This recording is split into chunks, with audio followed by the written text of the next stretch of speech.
अस्सलामुअलैकुम friends, welcome to my channel. तो हम लोग पिछले लेक्चर में अज्यूम मीन के बारे में स्टडी किए थे और उसके सम्स भी किए थे हम लोग। तो आज हम लोग स्टेप डिवीजन मीन के ऊपर सम्स करेंगे और स्टडी करेंगे कि हम लोग पता कैसे चलेगा कि हम लोग स्टेप डिवीजन मीन का यूज़ करना है अज्यूम मीन। तो मैंने पहले ही बता चुका था पिछले लेक्चर में, आप चाहे तो मेरे चैनल के डिस्क्रिप्शन में जाके उसका लिंक चेक कर सकते हैं आप लोग कि स्टेप डिवीजन मीन हम लोग अगर क्लास इंटरवल ज़्यादा हो गए, हमारे पास 50 के ऊपर हो गए, 100 के बराबर से आ रहे हैं हमारे पास या फिर 1000, तो उस कंडीशन में हम लोग स्टेप डिवीजन मीन यूज़ करेंगे। ठीक है ना। तो अभी प्रोसीजर लिख चुका हूँ मैं, इसके बाद हम लोग इसके बेस पे सम भी करेंगे। देखिए, अगर आप लोग सेम क्वेश्चन मतलब नंबर देखिए, आप लोग क्लास इंटरवल कितना आ रहा है हमारे पास, एग्जाम्पल ले रहा हूँ मैं, ऐसा बोल कर नहीं, कोई दूसरे भी आ सकते हैं, 100 भी नहीं, 1000 की भी गैप आ सकते हैं। तो देखिए 100 to 200, 200 to 300, 300 to 400, यानी कितनी क्लास इंटरवल आ रहा है इसके अंदर हमारे पास। पता कैसे चलेगा कि क्लास इंटरवल कितना आ रहा है, दोनों को सब्ट्रैक्ट कर लीजिए। कितना आ रहा है हमारे पास, 100 आ रहा है, तो पूरा का कितना आ रहा है हमारे पास क्लास इंटरवल, साइड सी बात है 100 आएगा। नेक्स्ट सेकंड वाला क्या रहेगा, फ्रीक्वेंसी। तो उस अगर इस टाइप का क्वेश्चन दिया तो प्रोसीजर इसका इस तरह से रहेगा। देखिए आप लोग, पहले हमें क्लास इंटरवल लिख लेना चाहिए, जो भी है हमारे पास आ रहा है क्लास इंटरवल, जैसे कि सपोज 100 to 200 आ रहा है, तो 100 to 200 इस तरह से लिख लेंगे। जितने भी आ रहे हैं क्लास इंटरवल हम लोग लिख लेंगे इस तरह से। फ्रीक्वेंसी भी जो भी आ रहा है हमारे पास कॉपी कर लेंगे हम लोग। ये एक्स क्या रहेगा, एक्स मैंने पहले ही कहा था आप लोग को, एक्स यानी कि हमारे पास मिडिल वैल्यूज़ को बोलेंगे हम लोग, यानी मिड वैल्यूज़। किस तरह से निकालेंगे हम लोग मिड वैल्यूज़, यानी दोनों नंबर्स को ऐड करेंगे हम लोग, ऐड करके उसका हाफ। ठीक है ना। दोनों को ऐड कीजिए, क्या आ रहा है हमारे पास 300, 300 का हाफ कितना रहेगा हमारे पास, जाहिर सी बात है हमारे पास कितना रहेगा 150। इसी तरह से ऐड करना है, बाई 2 करना है। तो उसका और एक ट्रिक भी बताया था मैंने कि क्लास इंटरवल कितना आ रहा है हमारे पास, 100 नंबर्स का गैप आ रहा है, तो पूरों को 100 ऐड करिए आप। 100 ऐड करने से क्या होगा, ये 250, 350, 450, इसी तरह से हम लोग मिड वैल्यूज़ को इस तरह से निकालते हैं हम लोग। अभी देखिए यू आई क्या रहेगा। अब ये यू आई का फॉर्मूला तो ये है x i minus a by h. X i तो पता है आप लोगों को, मिडिल वैल्यू से एक टर्म्स को बोलेंगे हम लोग। अब ये ए क्या है, जैसे कि मैंने एज्यूम में नहीं बताया था कि ए क्या होता है, फिर भी इसमें ही बता दूंगा मैं। ए यानी कि जो फ्रीक्वेंसी का हाईएस्ट नंबर रहेगा ना हमारे पास, उसी लाइन में इधर ये रहेगा मिड वैल्यूज़ का नंबर ए, एज्यूम मीन। ठीक है ना। यहाँ इसको हम लोग ए कंसिडर करेंगे। एक्स आई यानी एक एक टर्म्स को एक्स आई बोलेंगे। तो देखिए एक एक टर्म्स को एक्स आई बोलेंगे, और फॉर्मूला क्या रहेगा, x i minus a by H. अब ये एच क्या होता है, एच यानी कि लेंथ ऑफ क्लास साइज। इन दोनों का जितना गैप आ रहा है, कितने नंबर्स का गैप आ रहा है, 100 नंबर्स का गैप आ रहा है, उसको बोलेंगे हम लोग एच। ठीक है ना। तो हम लोग फॉर्मूले में सब्स्टिट्यूट करके जो भी आंसर आएगा इसमें डालेंगे हम लोग। तभी देखिए इजी ट्रिक इसका ये है कि 0 डाल देंगे हम लोग, ऊपर नेगेटिव 1 2 3 आएंगे, नीचे पॉजिटिव 1 2 3 आएंगे। मैं आप लोगों को सम्स में बता दूंगा इसका, अभी के लिए इसका प्रोसीजर बता रहा हूँ मैं आप लोगों को। ठीक है ना। फ्रीक्वेंसी लिख लेंगे, एक्स आई लिख ले बाद इसका फ्रीक्वेंसी के हाईएस्ट नंबर का जो बाजू वाला नंबर रहेगा वो ए रहेगा हमारे पास। फिर उसके बाद इसी तरह से एच जो क्लास इंटरवल रहेगा साइज़ पूरा डिवाइड कर लेंगे हम लोग, इस तरह से लिख लिए बाद F I you I multiply करेंगे अपन इसको मल्टीप्लाई कर कर जो भी आंसर आएगा हम लोग इसको ऐड कर लेंगे, इसको सिग्मा बोलेंगे हम लोग, सिग्मा एफ आई यू आई पूरे नंबर्स को ऐड कर लेंगे। फिर उसके बाद फ्रीक्वेंसी को ऐड कर लेंगे।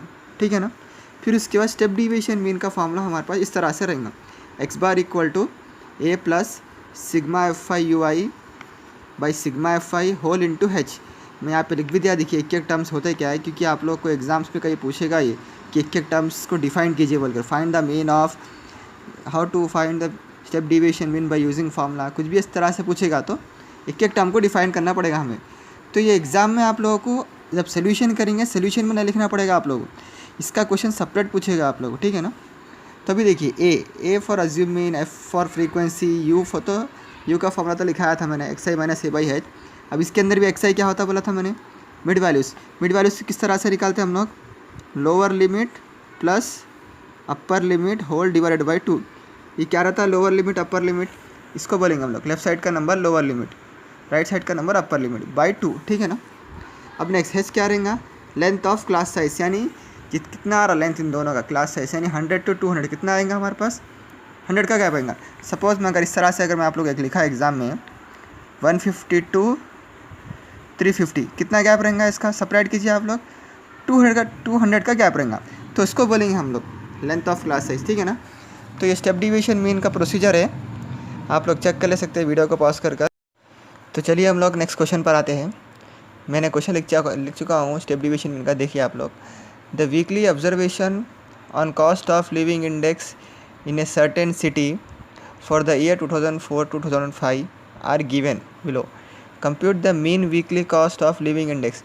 यानी कि इस क्वेश्चन में बता रहा है कि मतलब जो रहने का जो जगह है वहाँ पर कितना हफ्ते का कितना जो भी एक्सपेंडिचर जो भी हो रहा है कितना ईयर का 2004 से 5 यानी कि एक साल के अंदर का पूरा दिया हुआ है एक। तो इसके अंदर टेबल दिया हुआ है, देखिए आप लोग कॉस्ट ऑफ लिविंग इंडेक्स पूरा दे चुका है, यानी 1400 to 1500 कॉस्ट यानी जो खर्च लग रहा है 1500 to 1600, 1600 to 1700, इसी तरह से पूरा दिया देखिए आप लोग 1800 to 1900, 1900 to 2000। ठीक है ना।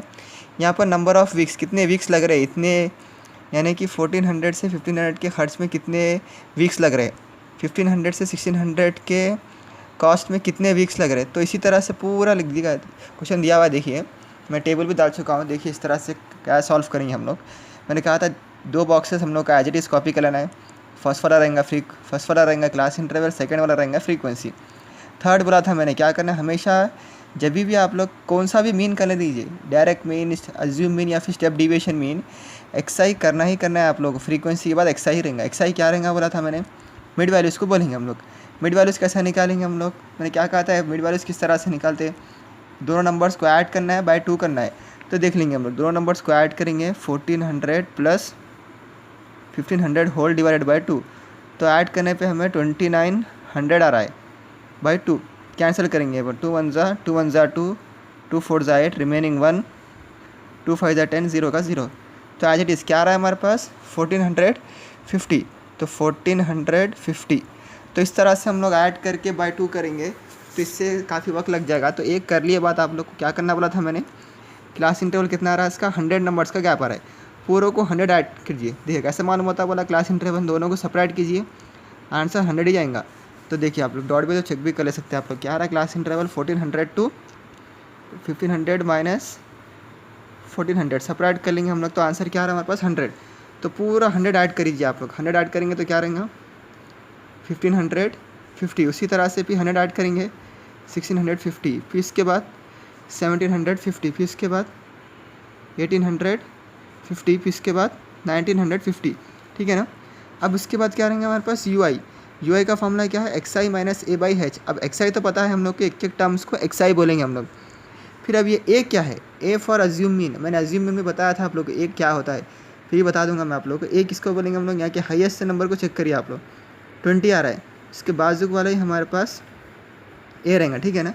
एक्सआई भी आ गया, ए भी आ गया हमारे पास। एच क्या होता है, एच यानी कि जो लेंथ ऑफ क्लास साइज, मैंने फॉर्मूले में लिखा भी था आप लोगों को, इन दोनों का लेंथ यानी कितना आ रहा है, सेपरेट कीजिए आप लोग, 100 आ रहा है, तो वो रहेगा। तो एक बार चेक कर लेंगे हम लोग, एक्सआई यानी कि एक एक नंबर को एक्सआई ही बोलेंगे हम लोग। तो एक्सआई क्या आ रहा है हमारे पास 1450 माइनस ए क्या आ रहा है हमारे पास 1650 होल डिवाइडेड बाई एच यानी कि लेंथ ऑफ क्लास साइज यानी 100। तो सेपरेट करने पे हमें आंसर क्या रहा है दोनों का -200 आ रहा है, बाई डिवाइडेड बाई 100। तो 100 1 ज़ा 100 2 ज़ा, तो आंसर क्या आ रहा है हमारे पास -2। तो इस तरह से आप लोग सेपरेट करेंगे, सॉल्व करेंगे। तो इसका इजी ट्रिक भी बताया था मैंने, क्या बताया था, हाईएस्ट नंबर के बाजू वाला जो रहेगा ए रहेगा हमारे पास। ठीक है ना। ये ए रहेगा, ए के बाजू 0 रहेगा बोला था मैंने, उसके ऊपर -1 2 3, इसके नीचे +1 2 3। इस तरह से भी कर सकते हैं आप लोग। ठीक है ना। तो ऐसा करेंगे हम लोग अज्यूम मीन के यूआई वैल्यू को, चाहे तो आप लोग फॉर्मूले में डाल के सब्स्टिट्यूट करके भी चेक कर सकते हैं, मैंने बता दिया आप लोगों को। अब नेक्स्ट क्या रहेगा हमारे पास, f i into u i. F i क्या रहेगा हमारे पास, एफ आई ये रहेगा, ये यू आई क्या रहेगा, ये मल्टीप्लाई करिए 5 2 ज़ा 10 -10, इसी तरह से 10 1 ज़ा 10 -10, उसी तरह से F I you I 20 into 0 0, उसके बाद 9 इंटू 1 9, फिर उस तरह से 6 2 ज़ा 12, फिर उसके बाद 2 3 ज़ा 6। ठीक है ना। अब ये पूरे नंबर्स को सॉल्व कर लेंगे हम लोग, तो सिग्मा बोलेंगे हम लोग, सिग्मा एफ आई यू आई। तो पूरे नंबर्स को ऐड करीजिए। अब किस तरह से ऐड करें, क्योंकि नेगेटिव नंबर्स भी हैं यहाँ पर, तो नेगेटिव नंबर्स को एक तरफ लिख लीजिए, ऐड करीजिए -10 -20 होगा ये। अब पॉजिटिव नंबर्स कितने आ रहे हैं, 3 आ रहे हैं, ऐड करिए 9 + 12 21, 21 + 6 क्या रहेंगे हमारे पास 27। तो इक्वल टू, तो दोनों अलग अलग साइन आ रहे हैं, सेपरेट कर दीजिए इसको। तो आंसर क्या रहेंगे हमारे पास +7, क्योंकि बड़े नंबर का साइन हमारे पास प्लस में आ रहा है। तो -20 + 7 equal to, sorry -20 + 27 equal to +7 होगा। तो sigma F I you I हमारे पास +7 आ रहा है। ठीक है ना। तो चलिए फॉर्मूला क्या है हमारे पास, a plus sigma F I you I by sigma F I whole into H. तो देखिए ए क्या आ रहा है हमारे पास, हाईएस्ट नंबर के बाद जो यानी 1650 ए आ रहा है हमारे पास सिग्मा एफ आई। अब सिग्मा एफ आई को ऐड करना है हम लोग को, तो ऐड करिए क्या होगा ये 15 प्लस 20 35, ठीक है ना। 35 प्लस 9 44 प्लस 6 50 प्लस 2 52। तो इस तरह से हम लोग को सिग्मा एफ आई आ जाएगा 52। तो अभी देखिए सिग्मा एफ आई हमारे पास 52 आया है। Next sigma F I you I add करने पे क्या है हमें आंसर, ऐड करने पे 7 आया है। हेच किसको कहेंगे हम लोग, हेच यानी class length of class size. Separate करिए आप लोग, आ रहा है इसका 100 आ रहा है हमारे पास आंसर, ठीक है ना। तो पूरे नंबर्स को मैंने डिफाइन कर दिया है एक साथ। इसका इसे फॉर्मूले में डाल देना है आप लोग को। फॉर्मूला क्या है हमारे पास, 1 plus sigma F I you I by sigma F I whole into H. तो अभी देखिए यहाँ पर कुछ लोग कन्फ्यूज़ होते हैं सिग्मा एफ आई में, कुछ टेक्स्ट बुक्स में सिग्मा एफ आई के प्लेस पे एन भी लिखते हैं इसको, और कैपिटल एन, इसको इस तरह से भी लिख सकते हैं आप लोग, यानी sigma F I you I by N भी लिख सकते हैं आप लोग। स्टेप डिविएशन मीन बोलकर नहीं, अज्यूम मीन में भी या फिर डायरेक्ट मीन में भी आप लोग सिग्मा एफ आई लिखिए या फिर कैपिटल एन लिखिए, उतना ही है वो, ठीक है ना। तो अभी देखिए sigma F I you I by sigma F I whole into H. तो अभी क्या रहेंगे वैल्यूज़ देखिए हमारे पास, x bar is equal to एक ए क्या है हमारे पास 1650 प्लस उसके बाद सिग्मा एफ आई यू आई क्या है हमारे पास 7 बाई सिग्मा एफ आई क्या है हमारे पास 52 होल इंटू हेच यानी हेच हमारे पास क्या है 100, ठीक है ना। इसको क्रॉस कैंसिल करेंगे हम लोग, ये क्रॉस कैंसिल करेंगे 4 के टेबल से होगा ये, 4 1 ज़ा 4 रिमेनिंग 1 4 3 ज़ा 12, नेक्स्ट 4 2 ज़ा 8 रिमेनिंग 2, उसके बाद 4 5 ज़ा 20। अब क्रॉस कैंसिल नहीं होगा तो बचा क्या हमारे पास answer, x bar is equal to 1650 plus 17, इसको ऊपर से ही मल्टीप्लाई कर दीजिए आप लोग, 17 इंटू 25 होल डिवाइडेड बाई 13, ठीक है ना। तो आप लोग मल्टीप्लाई करिए इसको 17 इंटू 25 मेरे ख्याल से 175 आएगा इसका आंसर। आप लोग चेक कर ले सकते हैं आप लोग रफ में इसको प्रैक्टिस करके, ठीक है ना। मैं करके बताया था आप लोगों को 25 इंटू 7, ठीक है ना। 7 5 35 7 2 14 14 प्लस 3 17, ठीक है ना। तो 175 आ रहा है हमारे पास आंसर। तो देखिए आप लोग एक्स बार इक्वल टू, ठीक है ना, x bar equal to A plus a क्या है हमारे पास 1650 plus sigma F I you i का मल्टीप्लाई करे बाद आंसर में क्या है answer 175 whole divided by sigma F i क्या है हमारे पास देखिए 13, ठीक है ना, बाई 13। अब इसको डिवाइड करेंगे हम लोग रफ में देखिए, ठीक है ना। तो 113 को जो है हम लोग 175 से डिवाइड करेंगे, तो 13 1 ज़ा 13 हुआ हमारे पास, ये सेपरेट करने पे आंसर 4, ठीक है ना। 5 बचाइए, 13 के टेबल में 45, इसके नियरेस्ट जो आएगा 39 आएगा, 13 3 ज़ा 39, सेपरेट करिए आप लोग 12 15 माइनस 9 इट्स 6 3 माइनस 3 0। तो पॉइंट लगाएंगे हम लोग, आंसर पॉइंट लगाने पे 60 होगा ये। तो 13 के टेबल में 16 आएगा, उसके नियरेस्ट क्या रहेगा 13 4 ज़ा 52, ठीक है ना। 52 सेपरेट करने पे 8 आ रहा है, तो सेम पॉइंट लगाए बाद हमारे पास आंसर क्या बचा है इसका 80। 13 के टेबल में 80, उसके नियरेस्ट से जो है हमारे पास 78 आएगा, 13 6 ज़ा 78 आंसर। तो पॉइंट के बाद आंसर नहीं रुक रहा है हमारे पास, तो पॉइंट के बाद 2 डिजिट के बाद आंसर रोक सकते हैं आप लोग, क्योंकि टर्मिनेटिंग नंबर बढ़ते जा रहा है, तो ठीक है ना। तभी देखेंगे हम लोग X bar equal to 1650 plus, तो आंसर क्या है हमारे पास 13 पॉइंट, ठीक है ना, हमारे पास 13.46 है। अब इन दोनों को किस तरह से ऐड करेंगे हम लोग, तो देखिए 1650, ठीक है ना, 1615 के अंदर 13 कैसे ऐड करेंगे, क्या बोला था आप लोग, पॉइंट के बाद के नंबर्स को हाइड कर दीजिए, तो आंसर 13 आ रहा है। 13 किस तरह से अरेंज करेंगे हम लोग इसके नीचे, 13 इसको हम लोग यहाँ पर लिखेंगे 13.46, तो पॉइंट के बाद नंबर नहीं आता, उसको 0 से बैलेंस कर लेंगे, क्योंकि 0 पॉइंट के बाद 0 का वैल्यू नहीं रहेगा हमारे पास। 0 + 6 6, 0 + 4 4, ठीक है ना, 0 + 3 3, 5 + 1 6, ये 6 as it is 1 as it is. तो अभी देखेंगे हम लोग, अभी यहाँ पर देखिए आप आंसर क्या रहेगा हमारे पास 1663.46 अप्रॉक्स लिखना पड़ेगा आप लोग। अब ये क्या है, अप्रॉक्सीमेट नंबर है, अप्रॉक्स APPROX है वो, APPROX। अब अप्रॉक्स लिखने का क्या रीज़न है हमारे पास, बताओ क्यों, बताओ हमारे पास पॉइंट के बाद आंसर रुक नहीं रहा है, तो इसको अप्रॉक्सीमेट नंबर ले रहे हैं हम लोग, इसके नियरेस्ट से नंबर समझ रहे हैं हम लोग, ठीक है ना आप लोगों को। तो जब भी पॉइंट के बाद नंबर आप लोगों को नहीं रुकेगा तो 2 डिजिट्स के बाद रुक दिए बाद आप लोगों को इस तरह से अप्रॉक्स लिखना है। अगर पॉइंट के बाद आंसर रुक गया आप लोगों को तो आप लोग को अप्रॉक्स लिखने की ज़रूरत नहीं। जैसे कि सपोज एग्जाम्पल, जैसे कि 5 डिवाइडेड बाई 2 आ रहा है हमारे पास आंसर, तो आप लोग 2 से डिवाइड करेंगे तो 2 टू द 4 होगा, ये 1 पॉइंट, समझ आना था यार, करके बताता हूँ मैं आप लोगों को। 5 डिवाइडेड बाई 2 आ रहा, तो क्या रहेंगे हमारे पास 2 5, 2 टू ज़ा 4 हुआ 1 पॉइंट, इसके बाद क्या करेंगे हम लोग 10 होगा ना ये हमारे पास, तो 2 5 ज़ा 10। तो देखिए पॉइंट के बाद आंसर रुक गया तो हम लोग को अप्रॉक्स लिखने की ज़रूरत नहीं है। अगर पॉइंट के बाद आंसर रुक नहीं रहा है तो आप लोगों को इस तरह से अप्रॉक्स से इंडिकेट करना पड़ेगा। तो आई होप आप लोग स्टेप डिविएशन मीन का प्रोसीजर और आप सम भी समझ में आया होगा आप लोगों को, ठीक है ना।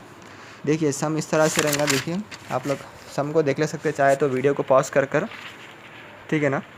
ये सम इस तरह से रहेगा। अगर आप लोग प्रोसीजर में कोई डाउट है तो आप लोग चाहे तो प्रोसीजर भी देख ले सकते हैं आप लोग, ठीक है ना। देखिए प्रोसीजर इस तरह से रहेगा। अभी नेक्स्ट देखिए आप लोगों को मैं इसके रिलेटेड आप लोगों को क्वेश्चंस भी दिया हूँ स्टेप डिविएशन मीन के, चाहे तो आप लोग इसको वीडियो पॉज कर इसके रिलेटेड क्वेश्चन देख सकते हो, ठीक है ना। वो लास्ट वाला जो है 152 180 है, देखिए, ठीक है ना। क्वेश्चन चेक कर लीजिए आप लोग, ठीक है ना।